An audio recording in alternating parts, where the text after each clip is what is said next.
c'était assez compliqué, je ne savais pas trop ce que je voulais faire. J'avais fait un lycée avec une option audiovisuelle qui m'avait beaucoup plu. Et dans la continuité, j'ai fait une classe de préparation à ces métiers où je me suis rendu compte que c'était pas ma vocation, mais j'avais besoin de la trouver. Et je sentais que c'était en partant à l'étranger que je pouvais le faire, que j'aurais sûrement un meilleur recul par rapport à ma propre vie aussi.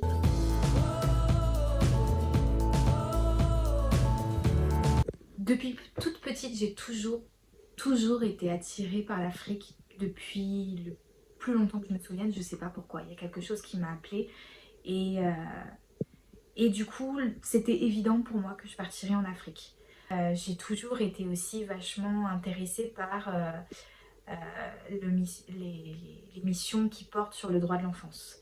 Et quand j'ai vu qu'ils proposaient une mission par rapport à des orphelinats au Cameroun, je les ai contactés et dans la foulée, ça s'est fait. Et, euh, et voilà, c'est le Cameroun qui m'a appelée et je l'ai même pas choisi, c'est lui qui m'a choisi.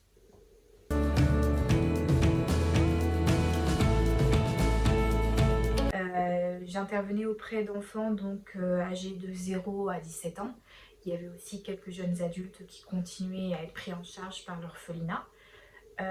Et du coup, alors j'avais à disposition une salle de classe où j'aidais notamment euh, tous ceux qui sont primaires, début collège, dans leurs devoirs. Après, j'aidais la femme qui préparait à manger les midis. Donc, je l'aidais, je l'assistais dans les actes de la vie quotidienne, donc dans les repas, mais aussi checker par rapport aux chambres, etc. Si les enfants avaient bien fait leur lit ou des choses comme ça. Et sinon, je mettais en place des activités, donc soit de moi-même, soit en collaboration aussi avec les bénévoles camerounais qui avaient sur place. Je pense pas que j'ai réellement eu un moment préféré. Enfin, je pense que chaque instant m'a bouleversée d'une manière ou d'une autre. Que ce soit donc Fanny qui m'accueillait même en dehors par rapport à ma mission dans l'orphelinat.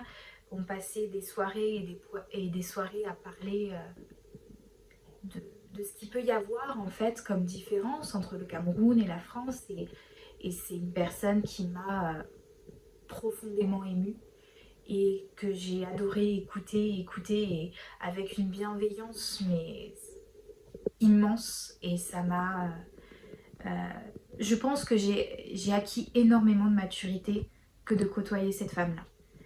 Euh, Après, j'ai noué des liens qui étaient vraiment très forts avec certains enfants. Et je pense que ce qui m'a le plus touchée, c'est peut-être le dernier jour. Je pensais pas que je me mettrais à pleurer comme ça de les quitter parce que je suis restée un mois et je pensais pas que ça me bouleverserait autant d'avoir vécu ça avec eux. Je pense que tout ce que j'ai pu voir était magnifique. Apporté beaucoup de maturité. Il faut savoir que quand je suis arrivée au Cameroun, c'était mon tout premier voyage. J'avais 19 ans, c'était ma toute première expérience et seule. Et je suis arrivée dans un pays complètement étranger à ce que je connais. Et je pense que ça m'a apporté un regard qui est complètement différent sur la vie